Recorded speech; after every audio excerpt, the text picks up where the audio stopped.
Ama të nderuar shikues të podcastit Okult, sot do bëjmë një emision për aktualitetin, para se të fillojmë emisionin, i cili do jetë jo i zakonshëm shumë i gjatë, po do ta bëjmë çik më të shkurtër. Para se të fillojmë, dua t'ju kujtoj të gjithë atyre që kanë hyrë në kanalin ton, si gjithmonë të bëjnë subscribe. Jemi duke u rritur, duke i afruar numrit 10.000, por e kemi sfidë të gjithë në miqtë që vibrojmë në frekuenca të përbashkëta, që jemi kokfort dhe nuk nënshtrohemi kollaj ndaj çdo sistemi ashtu siç kanë qenë dhe shumë nga paraardhësit tanë. Jemi mendje hapur, nuk besojmë, por gjithmonë dyshojmë, sepse jemi me parimin e Descartesit. Dyshoj, pra ekzistoj. Në qoftë se nuk dyshon, atëre je një cop mishi me dy sy. Mos më keq kuptuat. Sigurisht të dyshosh nuk do të thot të besosh, por do të thot të jesh mendje hapur. Ai që është mendje hapur, gjithmonë dyshon, dhe mbi bazën e shumë dyshimeve dhe duke parë shumë variante të ndryshme, larg medias mashtruese, larg atyre që ka mësuar në shkollë, fillon dhe i afrohet gjithnjë më shumë të vërtetës.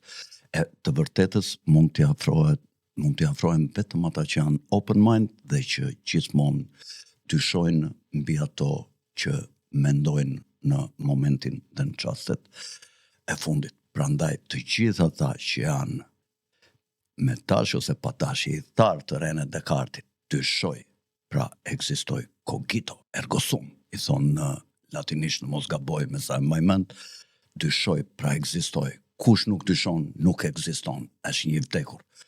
Prandaj, të gjithë ata që dyshojnë, këtu ke podcasti Okult, ke podcasti i liris që përpiqet të thotë të vërtetat e veta, por gjithmonë duke dyshuar. Duhet të bëhemi 10.000 ndjeksa deri në fund të muajit maj. Kjo është sfida. Kemi vajtur gati 9.300 dal nga dal. Duhet të shtojmë 700 shikuesa dhe 700 subscribera, 700 abonent, dhe kjo nuk është e vështirë. Ne kemi 50.000 ndjeksa në Instagram. Ne kemi me dhjetra mira në rrjetet e Facebookut, që kam unë vërdall në Facebook, ku 60.000 janë vetëm në Facebookut tim personal, ku unë edh videot, dhe ku shumë njerëz se hapin dhe shikojnë nga Facebooku emisionet e podcastit tim Okult. Çfarë janë 700? Mund të bëhen për gjysmore, në qoftë se ju i kushtoni pak vëmendje kësaj që unë ju them, dhe që kam vite që bashkëpunoj me ju dhe shpenzoj energjitë e mia për t'ju thënë disa të vërteta që shumë nga ju i mund t'i kem parë ose i kanë marrë gratis nga deklarimet e mia. Prandaj të respektojmë njëri tjetrin, ju më ndihmoni mua dhe unë ju ndihmoj ju. Ja u bëj sfidë të gjithëve t'i bëjmë 10.000 abonent deri në fund të muajit. Mos përtoni, nuk do fare mundim. Vetëm një klik aty ku thos subscribe. Pa mundim, vetëm ngrihenin që kishtin kështu dhe bëni kështu, tak, një subscribe. Është fare e lehtë. Falenderoj të gjithë sponsorat e emisionit ton, të cilët vazhdimisht dalin në krahun tim, të cilat janë përzgjedhur nga shumë biznese të cilat kanë dëshirë të bëjnë reklamimin e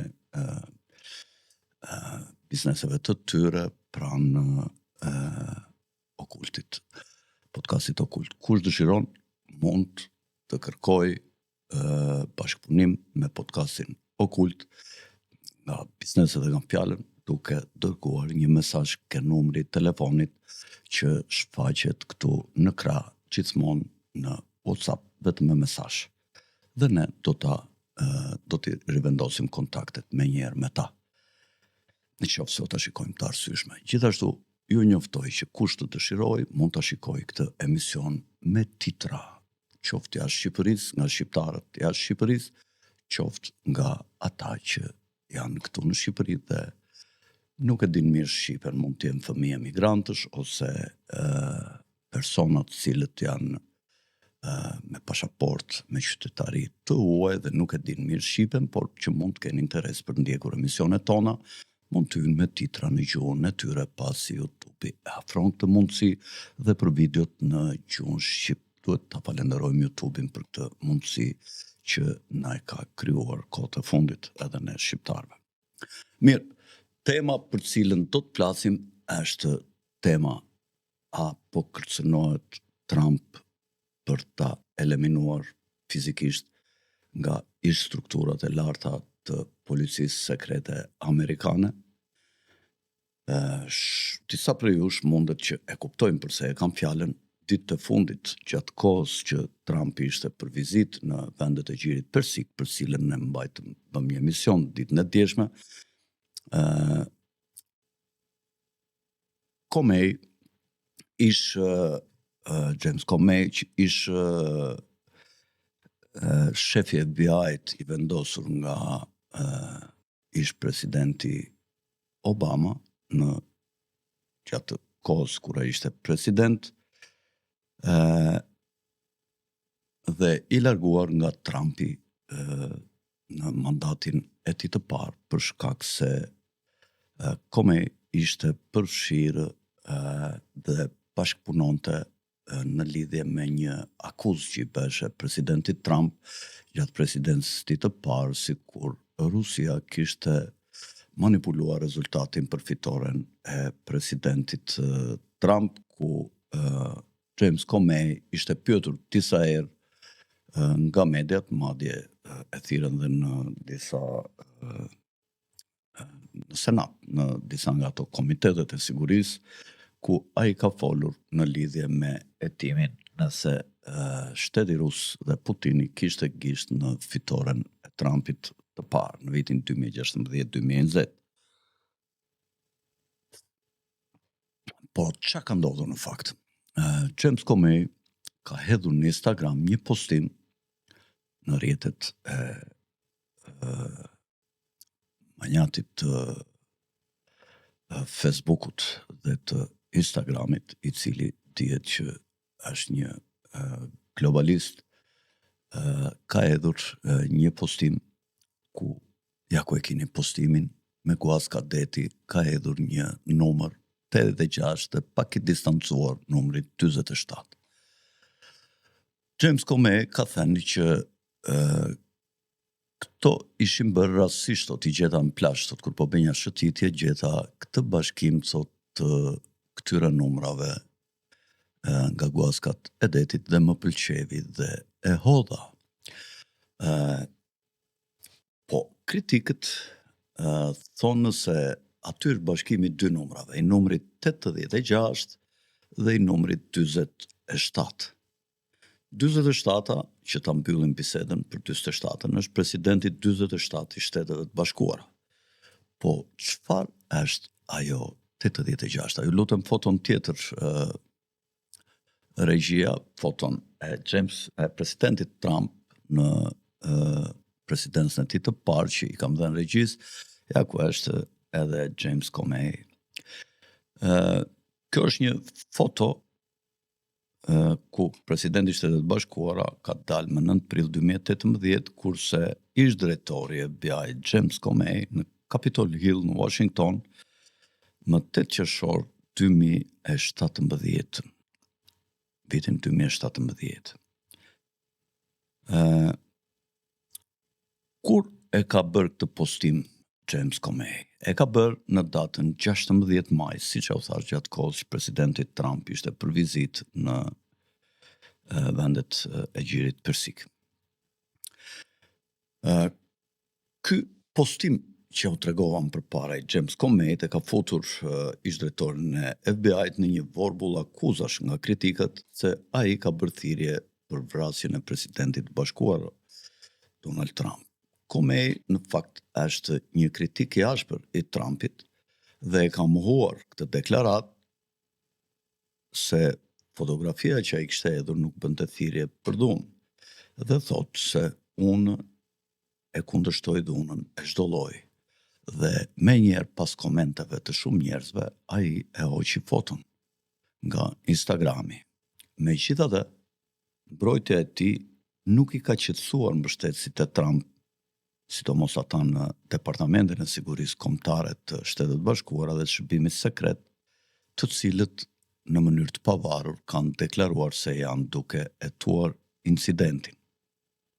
Do të bëjmë një përmbledhje të vogël të reagimeve dhe të asaj që ndodhi, pasi James Comey ndau një foto në Instagram me guas kadeti, ai, siç u tregova, kishte paraqitur numrat 86 dhe 47 dhe kishte shkruar formacioni bukur guaskash, të cilat i gjeta gjatë shëtitjes sime në plazh. Ka shkruar ai në postimin e tij. Kritikët e tij thonë se numri 86 në fakt i referohet zhargonit të vjetër amerikan nga vitet 1920 që i referohet heqjes së diçkaje ose heqjes dorë prej diçkaje. Dhe ky zhargon sidomos ishte shumë i përdorur në restorante në vitet 1920-1930 dhe kishte të bënte me një sinjal që u jepeshe kamarierëve dhe klientëve se një artikull i caktuar në një menu ishte shitur dhe nuk mund të ofrohej. Pra kur merrni ti menun, në qoftë se kishte një numër 86 në krah të tij, kjo do të thoshte që ai artikull nuk ekzistonte, ishte zhdukur, ishte hequr. Dhe numri 47, siç u thash, është numri i presidencës ose numri presidentëve në Shtetet e Bashkuara, që presidenti fundit i 47 është Donald Trumpi.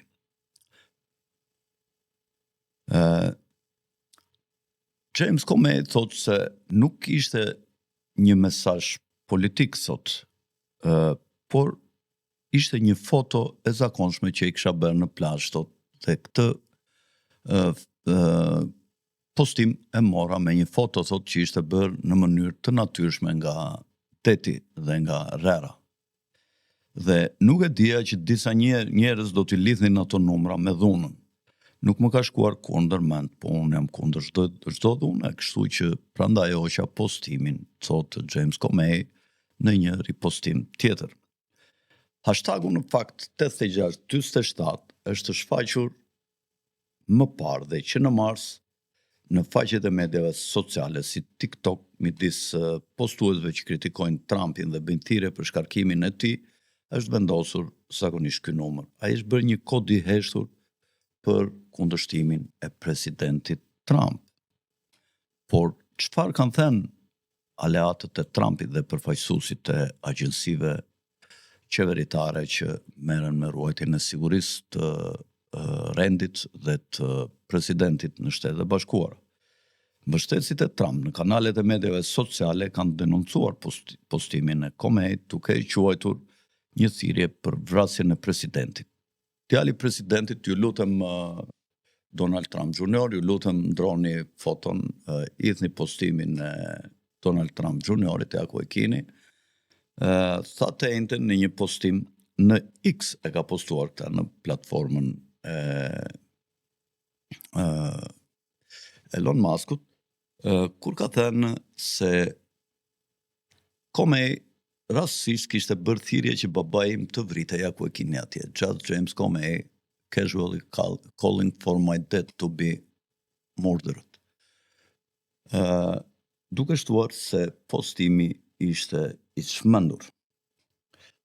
Grok, një asistent të inteligjencës artificiale në faqen e medjave sociale në pronësi të Elon Muskut, ka shumë njerëz që e din, ju përgjigj komenteve nga përdoruesit e X, të cilët kërkuan sqarime mbi kuptimin e numrave dhe tha se ky ishte në thelb një mënyrë tinzare për të thënë hiqeni qafe Trumpin. Megjithatë, Grok shtoi se numrat në thelb nuk nënkuptojnë vrasjen e Trumpit, por të paktën ato nënkuptojnë largimin e tij politik. Por duke folur në Fox News, drejtoresha e inteligjencës kombëtare, Tulsi Gabbard, tha se nuk e pranonte që Comey nuk ishte ndjeni të interpretimit të dhunshëm të numrave 86-47.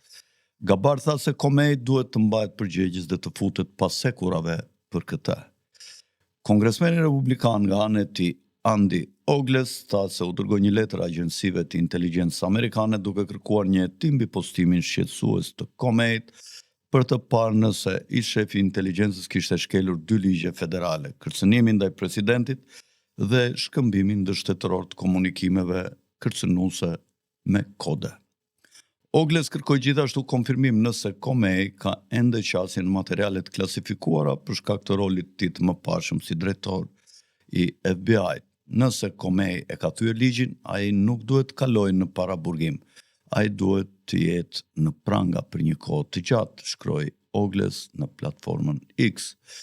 Ndërkohë, sekretarja e sigurisë kombëtare, Kristi Noem, në një postim në X tha se çështja tashmë po hetohej nga autoritetet e inteligjencës amerikane dhe ish drejtori turpëruar i FBI James Comey sapo bëri thirrje për vrasjen e presidentit Trump.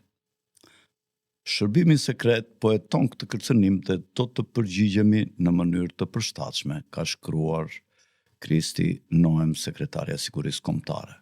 Ndërsa nga ana e tij drejtori i FBI-t, besniku i Trumpit, Kash Pateli, konfirmoi në një emision televiziv se agjencia e tij do të ndihmojë hetimin dhe do të ofrojë të gjithë mbështetjen e nevojshme për këtë. Zëvendës shefi i shtabit të Shtëpisë së Bardhë, James Blair, deklaroi se postimi i Comeyt është një thirrje për terroristët dhe regjimet armiqësore për të vrarë presidentin e Shtetit Bashkuara, ndërsa ai është duke udhëtuar lindjen e mesme.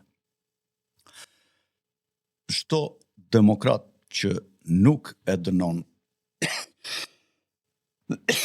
këtë nxitje të qartë të dhunës është bashkëpunëtor i heshtur dhe duhet të klasifikohet si i tillë. Ju lutem hiqeni foton dhe vendosni foton e radhës ku James Comey është në drejtorinë e agjencisë në Komitetin e Inteligjencës së Dhomës përfaqësuesve. Ja ku është bashkë me drejtorin e Agjencisë Sigurisë Kombëtare Mike Rogers. Është ky që është me veshje ushtarake me ato mengët me vijat verdha, kurse personi tjetër me kostum të zi dhe me këmish blu përpara është James Comey, ish drejtori i FBI-t.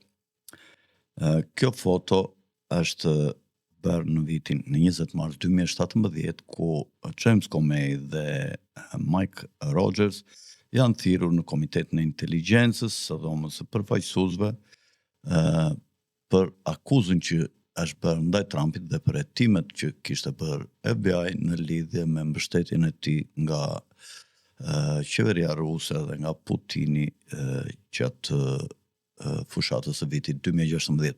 Por mund ta hiqni foton, por gjithashtu duhet thënë se James Comey ka hetuar dhe serverat e kompjuterit të Hillary Clintonit pas dhe mbas komunikimeve të saj duke përdorur fondet e USAID-it dhe fonde të tjera në përdorim të ambasadave në interes të George Sorosit dhe në interes të grupeve të caktuara në vendet përkatëse duke mos zbatuar legjislacionin amerikan për shpërndarjen e tyre, u godit Hillary Clinton dhe shumë demokrat në fakt e edhin fajin Comeyt se ky ka luajtur një rol në dobësimin dhe në uljen e personalitetit dhe figurës Hillary Clintonit dhe që kanë ndikuar gjatë kohës së fushatës në vitin 2016, kur ajo mund në mënyrë të pabesueshme nga presidenti Donald Trump i parë. Comey ju thash që është vendosur nga Barack Obama dhe çuditërisht ai filloi të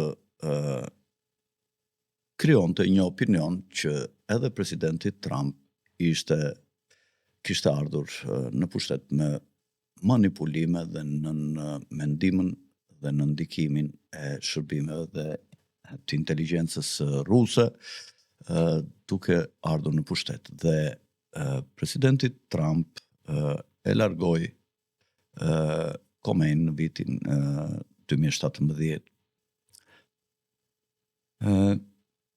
Komej kishte dëshmuar para Kongresit se Rusia ndërhyri në zgjedhjet e vitit 2016, arsyeja zyrtare në fakt e administratës Trump për shkarkimin e tij ishte se Komej ishte jo efektiv gjatë procesit të hetimit të Hillary Clintonit dhe nuk kishte treguar gjithçka çfarë ai kishte zbuluar dhe çfarë kishte mësuar nga hetimi i serverave të ish sekretares shtetit Hillary Clinton dhe kandidates për president në vitin 2016. Në fakt, pika kryesore e mosmarrveshjes midis Trump dhe Komejt, sipas analizëve, ishte përqendrimi i Komejt në çështjen e Rusisë dhe refuzimi i tij për të deklaruar publikisht se Trump dhe organizata e tij, që kishte bashkëpunuar me Trumpin gjatë fushatës së zgjedhjeve, nuk ishin duke u hetuar akoma nga FBI gjatë vitit 2017 dhe Trumpi, duke qenë se ai i bënte presion, e largovi duke i gjetur si justifikim ose pretekst, si doni mund ta marrim atë që u thash, pra që ai nuk ishte qenë efektiv në lidhje me hetimin e zonjës Clinton. Komej filloi në fakt ta kritikonte pasi u largua nga FBI, filloi të bëhej një kritik i idhur i qeverisjes së presidentit Trump dhe madje ai shkroi dhe një libër në vitin 2018, të cilin e titulloi Një besnikëri e lartë, ku ai fliste për besnikërinë e tij ndaj shtetit amerikan dhe jo ndaj presidentëve të caktuar apo personaliteteve të tjera që udhëhiqnin vendin, qoftë në kohën e Obamës, kur ai kishte detyrën e drejtorit të FBI-t, qoftë edhe 2 vitet gjatë kohës ai qëndroi në krye të shërbimit sekret të Shtetet Bashkuara gjatë periudhës së parë të presidencës së Donald Trumpit. Mendojmë ta mbyllim këtu bisedën për këtë çështje dhe para se t'ju them natën e mirë, dua t'ju kujtoj dhe një herë atë që tham në fillim. Ngriheni pak dorën kështu lehtë fare kur shikoni dhe atje ku thot subscribe vetëm prekeni kështu pap. Dhe numri i njerëzve tani atyre i duan tanë mish dhe jo të pinqumësh me biberon, do të shtohet shumë këtu dhe do të krijojmë një grup të fuqishëm ku me komentet do bëjmë sugjerime apo pafyerje do të japim ide dhe mendime në lidhje me çështjet që unë trajtoj dhe dritaret që unë hap, sigurisht jo në ndikimin e mediave zyrtare, por gjithmonë, siç u thash, sipas parimit të Descartesit, cogito ergo sum, do me thënë, dyshoj, dhe kjo më bën të mendoj që ekzistoj. Dyshoj, pra, ekzistoj. Gjithmonë kur të dytë të shikoni lajmet ose këto zyrtaret, dhe në këto privatet që i marrin nga këto agjensitë e elitës, Reuters, BBC, CNN, ku e diun, gjithmonë kur shikoni një lajm, pasi ta dëgjoni që të bëjmë bla bla bla bla bla bla bla bla bla bla, gjithmonë një pikë pyetje të madhe për ngjarjet e rëndësishme. Pse? Kujt? Kush? Kur? Si? Këto janë pyetje sokratike që gjithmonë të çojnë drejt të vërtetës, po për të zbuluar të vërtetën e gjërave që ndodhin, sigurisht duhet të kemi disa kolona titurish të historisë dhe të mendimit filozofik se si funksionon shoqëria e sotme. Asnjë gjë nuk ndodh rastësisht. Gjithmonë çdo pasojë e ka një shkak. Shkakun shpeshherë nuk e krijon Zoti, po e krijojnë strukturat e fshehta. Kush janë ato? Shpeshherë janë këta që buzëqeshin, që flasin me fjalë, ju duam shumë, natë e ditë mendojmë për juve, s'dim si të bëjmë, kurse në fakt natë e ditë mendojnë si nga Unër Precako, natën e mirë dhe miropafshim.